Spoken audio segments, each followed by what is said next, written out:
Hello friends, आज की इस वीडियो के अंदर हम लोग बात करने वाले हैं। देखिए, जो स्टूडेंट सीए इंटरमीडिएट का एग्जाम देने वाले हैं उनके लिए आपका पेपर का पैटर्न किस तरीके का रहता है, किस तरीके के क्वेश्चंस देखिए आपके पास देखने को मिलते हैं, क्या क्वेश्चन की वेटेज होती है और कौन कौन सी वो कॉमन मिस्टेक्स हैं जो अक्सर बच्चे एग्जाम के अंदर करके आते हैं और आप लोगों को करके नहीं आनी है। तो आइए बिना किसी देरी के वीडियो को स्टार्ट करते हैं। वीडियो पसंद आए तो अपने दोस्तों के साथ इसको जरूर शेयर करिएगा।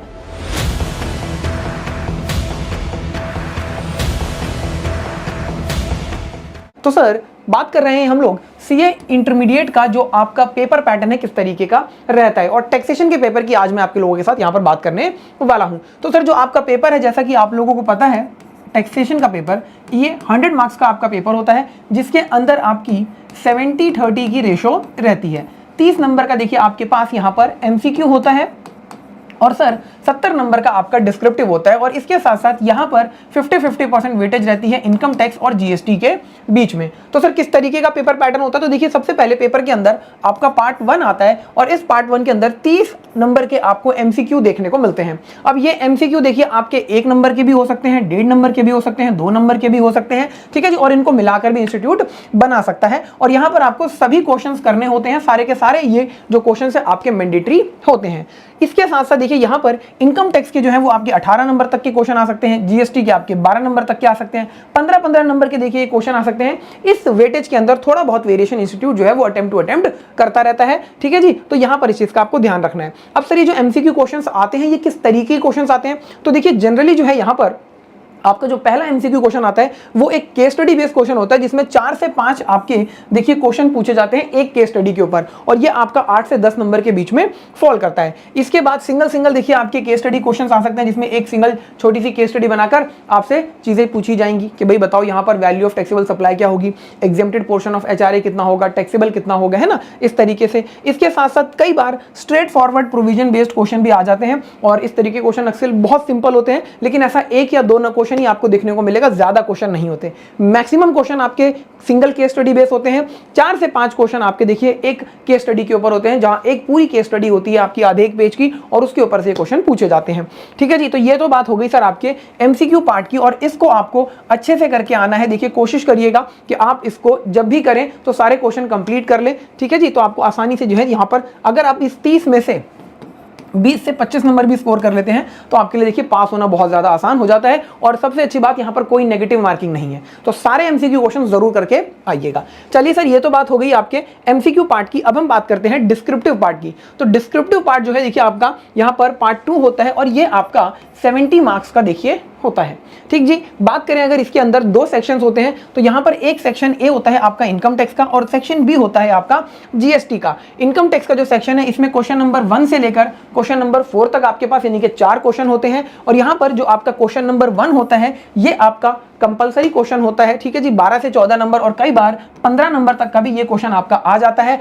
और ये क्वेश्चन किस टॉपिक से आता है sir? Assessment of individual topic से आता है, जहां पर आपको देखिए 5 हेड की इनकम कंप्यूट करवा लेगा एग्जामिनर। इसके बाद वो डिडक्शंस वगैरह के बारे में पूछ लेगा, एग्जेम्प्टेड इनकम देकर आपसे चीजें पूछ लेगा, और फिर कहेगा कि टैक्स लायबिलिटी कंप्यूट करिए। तो इंडिविजुअल की इस तरीके से इनकम और टैक्स लायबिलिटी कंप्यूटेशन का ये क्वेश्चन आपका 12 से 15 नंबर के बीच में फॉल करता है, कंपलसरी क्वेश्चन, ठीक है जी। बात करें सर अगर इसके बाद हमारे 2 से जो 4 तक के क्वेश्चन है, यानी इन 3 क्वेश्चनों में से आपको कोई भी 2 क्वेश्चन करने होते हैं, यानी कि एक क्वेश्चन की यहां पर आप लोगों के पास चॉइस होती है, ऑप्शन अवेलेबल होता है। और ध्यान रखिएगा आपको कौन से 2 क्वेश्चन करने हैं ये अच्छे से देखकर ही करना है, ठीक है जी। अब यहां पर ये जो क्वेश्चन नंबर 2 से लेकर क्वेश्चन नंबर 4 तक ये जो 3 क्वेश्चन आपको दिख रहे हैं, ये क्वेश्चन आपके देखिए 14 मार्क्स के होते हैं, और कई बार एग्जामिनर इन क्वेश्चन को 10 नंबर का भी बना देता है। किस तरीके से सर वो ऐसा करते हैं? ऊपर वाले क्वेश्चन में जो है वेटेज को थोड़ा बहुत अप डाउन करके सर यहाँ पर 10 नंबर के ये 3 क्वेश्चन बना दिए जाते हैं। और अगर 14 नंबर का बनाया जाता है तो जनरली देखिए 6 + 4 + 4, 7 + 7, 7 + 4 + 3,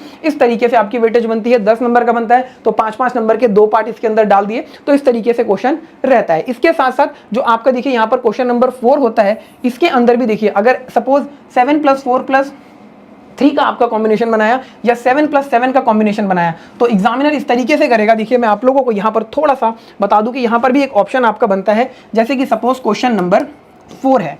ठीक है जी, अब इस क्वेश्चन नंबर 4 में पार्ट ए और पार्ट बी है, तो पार्ट बी के अंदर भी वो आपको 2 क्वेश्चन दे देगा और यहां पर आपको चॉइस मिल जाएगी। तो पार्ट बी में आपके पास एक ये और एक ये वाला क्वेश्चन रहेगा, इन दोनों में से कोई भी एक करिए, 7 नंबर आपके यहां बनते हैं और 7 नंबर आपके यहां बनते हैं। तो सर एक क्वेश्चन की आपके पास चॉइस रहती है और एक लास्ट वाला क्वेश्चन होता है जिसके अंदर आपको पार्ट्स में भी एक चॉइस देखने को मिल जाती है। ये तो बात हो गई आपके सर इनकम टैक्स के पॉइंट से। अब हम बात करते हैं जीएसटी क्या। तो जीएसटी में देखिए अब आपके पास यहां पर क्वेश्चन नंबर 5 से 8 तक होते हैं, क्योंकि 1 से 4 तक यहां कवर हो गए हैं, और यहां पर भी आपका जो क्वेश्चन नंबर 5 होता है ये कंपलसरी होता है, जहां पर इंस्टीट्यूट आपसे minimum GST payable in cash, GST की लायबिलिटी कंप्यूट करवाता है कि बताइए कितना आप कैश में जीएसटी की लायबिलिटी को डिस्चार्ज करेंगे। 12 नंबर तक का आपको ये क्वेश्चन देखने को मिलता है एग्जाम के अंदर।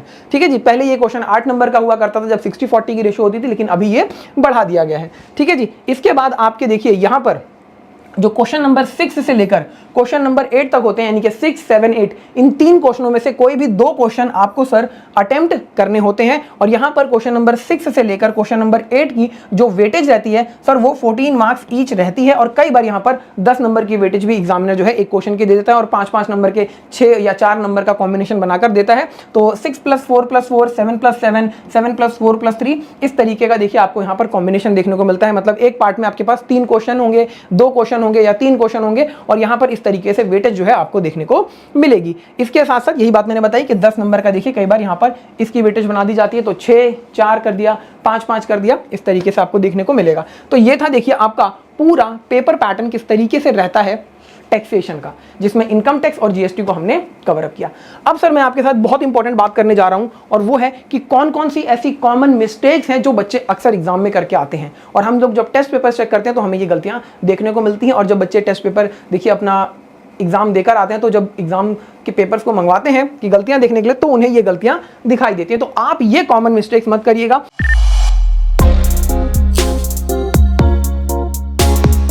तो कुछ 10 कॉमन मिस्टेक्स देखिए मैंने यहां पर आइडेंटिफाई करी हैं जो अक्सर पेपरों में देखने को मिलती हैं। आप ये गलतियां नहीं करेंगे, बहुत ध्यान से देखिएगा। सबसे पहली चीज कि आपने क्वेश्चन को प्रॉपर्ली पढ़ा नहीं और सॉल्यूशन करना स्टार्ट कर दिया है, और अक्सर बच्चे इसमें गलतियां करते हैं। क्यों? आपने पूरा क्वेश्चन पढ़ा नहीं, सारी रिक्वायरमेंट्स पढ़ी नहीं, या जल्दबाजी में पढ़ा और कोई एक आधी एडजस्टमेंट आपसे मिस हो गई, और फिर आपने उसका देखिए इफेक्ट नहीं दिखाया, जिसकी वजह से आपका क्वेश्चन गलत हो जाता है। तो ऐसी गलती नहीं करेंगे। जब भी क्वेश्चन करेंगे तो उसको बहुत ध्यान से पढ़ेंगे और उसके बाद ही सॉल्यूशन करना स्टार्ट करेंगे। ठीक है जी, 15 मिनट आपको एक्स्ट्रा अलग से मिलते भी हैं, उस 15 मिनट का कैसे यूज करना है वो भी मैं आपको अभी थोड़ी देर के अंदर बताने वाला हूं। इसके बाद सर आप प्रॉपर वर्किंग नोट्स नहीं बनाते। One of the most common mistakes done by the CA students, आपको वर्किंग नोट प्रॉपरली बताने हैं। सर आप अगर देखिए जैसे कि मैं जीएसटी की बात करूं, आप जो कंपलसरी क्वेश्चन है 12 नंबर का वो कर रहे हैं, तो वहां पर अगर आपसे देखिए वैल्यू ऑफ सप्लाई भी कंप्यूट करवाई गई है तो उसको कंप्यूट करके बताइए। अगर आप आईटीसी अलाउ कर रहे हैं, आईटीसी डिसअलाउ कर रहे हैं, या आउटपुट टैक्स निकाल रहे हैं, कुछ डिस्काउंट आप दे रहे हैं वो as per the instructions given in the question, तो आपको वो चीज़ बतानी होगी नोट में कि क्यों आप ऐसा ट्रीटमेंट कर रहे हैं। ठीक है जी, तो इस चीज़ का ध्यान रखेंगे, वर्किंग नोट्स आपको प्रॉपरली देने हैं। इसके बाद देखिए कई बार ऐसा होता है कि क्वेश्चन आपका सपोज 4 नंबर का है और आपने वहां पर 4 नंबर के इस क्वेश्चन में आधा पेज ही लिखा, आपने प्रॉपरली प्रोविजंस को एक्सप्लेन नहीं करा, फैक्ट्स जो दिए थे वो नहीं बताए। तो ऐसा नहीं करना है, आपको थोड़ा सा उसको एक्सप्लेन करना होगा, थोड़ी सी उसकी जो लेंथ है वो बढ़ानी होगी। कैसे बढ़ा सकते हैं? आप प्रोविजन लिखिए, प्रोविजन को फिर एक्सप्लेन करिए, फिर जो क्वेश्चन के अंदर फैक्ट्स दिए हुए वो फैक्ट्स लिखिए, और फिर उस फैक्ट को रिलेट करिए अपने प्रोविजन से, और देन अपना कंक्लूजन दीजिए। तो बच्चे अक्सर ऐसा नहीं करते हैं, तो आपको प्रॉपरली एक्सप्लेनेशन देनी है, कभी भी इनकम्प्लीट प्रोविजन नहीं लिखना। जैसे कि फॉर एग्जांपल कंपोजिशन स्कीम के ऊपर क्वेश्चन आया, तो आप वहां पर 1.5 करोड़ 75 लाख, ये दोनों लिमिट्स का जिक्र करेंगे, और जब 75 लाख की लिमिट बताएंगे तो जो 8 स्टेट जहां पर ये 75 लाख की लिमिट लगती है वो भी बताएंगे विद स्टेट्स के नाम। ठीक है जी, इस चीज का ध्यान रखेंगे। तो प्रोविजन को आपको प्रॉपरली एक्सप्लेन करना है, इनकम्प्लीट नहीं रखना। इसके साथ साथ देखिए कई बार बच्चे ऐसा करते हैं कि सर आंसर लिखना स्टार्ट करते हैं और रेफरेंस नहीं देते एक्ट की। मैं मानता हूं कि आप लोगों को सेक्शंस याद नहीं होते हैं, कुछ सेक्शंस याद हो जाए तो बहुत अच्छी बात है, लेकिन अगर सेक्शन याद नहीं है तो कम से कम एक्ट की रेफरेंस आपको जरूर देनी है, क्योंकि बिना एक्ट की रेफरेंस दिए अगर आप कोई बात लिख रहे हैं, क्योंकि ये आपका देखिए टेक्निकल पेपर है, लॉ बेस्ड पेपर है, आप कानून के आधार पर बातें बताते हैं कि ऐसा ऐसा कहा गया है, तो किस कानून के आधार पर आप ये बात बता रहे हो? तो सर हम सीजीएसटी एक्ट के हिसाब से बता रहे हैं, हम इनकम टैक्स एक्ट 1961 के हिसाब से बात बता रहे हैं, तो रेफरेंस आपको जरूर देनी है एक्ट की। ठीक है जी, और रॉन्ग रेफरेंस मत देना। जैसे कि प्लेस ऑफ सप्लाई चैप्टर आपका आईजीएसटी एक्ट के प्रोविजंस लगते हैं, तो वहां पर सीजीएसटी एक्ट की अगर आपने रेफरेंस दी तो पूरा क्वेश्चन आपका गलत हो जाएगा। तो सही रेफरेंस देनी है आपको एक्ट की, सेक्शन की, ठीक है जी, गलत रेफरेंस नहीं देनी है और अगर ना पता हो तो प्लीज एक्ट की रेफरेंस जरूर देकर आएंगे। इसके बाद सर बच्चे अक्सर एग्जाम में देखिए कंक्लूजन नहीं लिखते, उन्होंने सर प्रोविजन लिखा, फैक्ट्स दिए हुए लिखा और कंक्लूजन को आधे अधूरे तरीके से लिखा। प्रॉपरली कंक्लूजन आपको देना है अपने पेपर के अंदर, ठीक है जी। इसके बाद सर कटिंग्स और ओवर राइटिंग्स आपसे हो जाती हैं तो आप इनको अवॉइड करिए, लेकिन सर बहुत बार हो जाती है, नहीं अवॉइड कर पाते। तो देखिए सपोज अगर आपने कोई वर्ड लिखा, जैसे मैंने लिखा ABCD, ठीक जी, तो अब आप में इसकी गलती होगी तो बच्चे क्या करते हैं, ऐसे ऐसे काटते हैं इसको। सर ऐसे ऐसे नहीं काटना, अगर आपने इस तरीके से कोई वर्ड लिखा है तो आप इसको सिंपल इस तरीके से कट करिए और आगे अपनी बात लिख दीजिए। उसके ऊपर वहां पर 5 रुपए का आपने 10 रुपए का पेन खरीदा, उसकी पूरी इंक खत्म करने की जरूरत नहीं है, ऐसे ऐसे करके, ठीक है जी। तो कटिंग्स और ओवर राइटिंग्स को आप लोग जो है अवॉइड करेंगे जितना ज्यादा हो सके उतना, ठीक है जी। इसके साथ साथ देखिए जब आप सॉल्यूशन करेंगे तो सॉल्यूशन कोशिश करिएगा, जैसे कि आपने क्वेश्चन नंबर 3 स्टार्ट किया, अब उस क्वेश्चन के 3 पार्ट हैं तो तीनों पार्ट्स को सीक्वेंस में करिए, ठीक है जी। कोशिश करिए कि सीक्वेंस में करिए, अगर आप अलग अलग करते हैं तो थोड़ा सा प्रेजेंटेशन आपकी खराब करता है, ठीक है जी। हाँ, ऐसा कोई कंपलसरी नहीं है कि मैं क्वेश्चन 1 पहले करूं, 2 करूं, 3 करूं, 4 करूं, नहीं, उसमें आप ऊपर नीचे कर सकते हैं, लेकिन एक क्वेश्चन के जितने भी पार्ट्स हैं वो आप एक सीक्वेंस में करिए। ये बहुत अच्छे से आपकी प्रेजेंटेशन को इंप्रूव करता है। कोई पार्ट नहीं आता है उसको आप जगह छोड़कर आगे मूव ऑन कर जाइए, पेज की आपके पास कमी नहीं होती है। और जो आप भी पार्ट कर रहे हैं, क्वेश्चन कर रहे हैं, उसकी सीक्वेंस प्रॉपर्ली दीजिए, करेक्ट तरीके से दीजिए, क्वेश्चन नंबर प्रॉपर्ली लिखिए। बच्चे क्वेश्चन नंबर प्रॉपर्ली नहीं लिखते, इस तरीके से लगते हैं कि एग्जामिनर को पता ही नहीं चलता, उसे ढूंढना पड़ता है कि ये कौन से क्वेश्चन का आंसर इसने लिखा है। तो ऐसा नहीं करना। अगर आप देखिए पेपर कर रहे हैं, ठीक है जी, सपोज मैं पेपर करना स्टार्ट कर रहा हूं तो आपकी शीट कुछ इस तरीके से है, ठीक जी, इस तरीके से शीट है, तो आपने यहां लिख दिया क्वेश्चन नंबर 2 और यहां पर भी लिख दिया क्वेश्चन नंबर 2। इन केस अगर ये वाला पार्ट आपको नहीं भी दिख रहा है एग्जामिनर को, तो यहां से देख के पता लग जाएगा कि आपने क्वेश्चन नंबर 2 कराया और उसका ए पार्ट आपने ऐसे लिख दिया, यहां पर भी लिख दिया। तो 2 जगह आप क्वेश्चन नंबर इस तरीके से लिख सकते हैं ताकि इजीली एग्जामिनर को पता लग जाए कि आपने देखिए कि कौन सा क्वेश्चन किया है। आपकी प्रेजेंटेशन को इनहांस कर देता है, ठीक है जी। इसके साथ साथ हमेशा देखिए आपको यूज करना है ब्लैक पेन।